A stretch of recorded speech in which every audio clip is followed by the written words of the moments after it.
Puis un grand signe parut dans le ciel.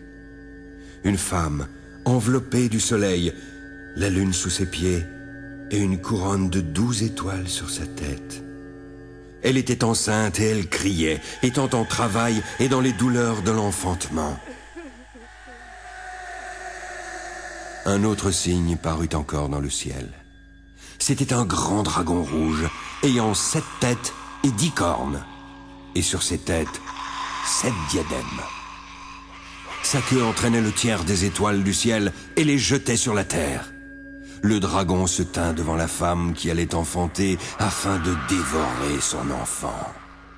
Et l'enfanta un fils qui doit paître toutes les nations avec un bâton de fer. Alors, son enfant fut enlevé vers Dieu et son trône.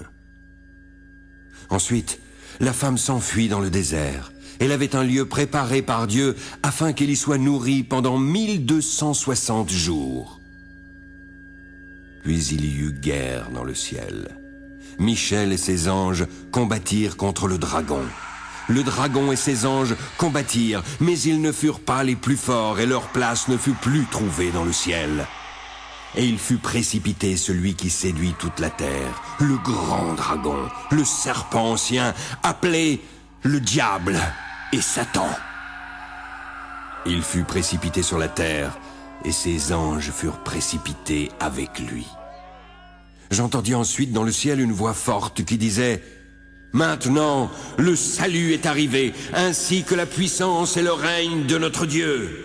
Maintenant, l'autorité de son Christ est arrivée, car il a été précipité, l'accusateur de nos frères, celui qui les accusait devant notre Dieu jour et nuit.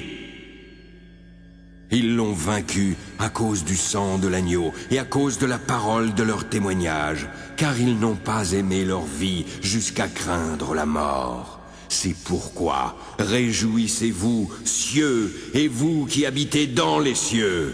Malheur à la terre et à la mer, car le diable, sachant qu'il n'a que peu de temps, est descendu vers vous animé d'une grande colère. » Quand le dragon vit qu'il avait été précipité sur la terre, il poursuivit la femme qui avait enfanté l'enfant mâle.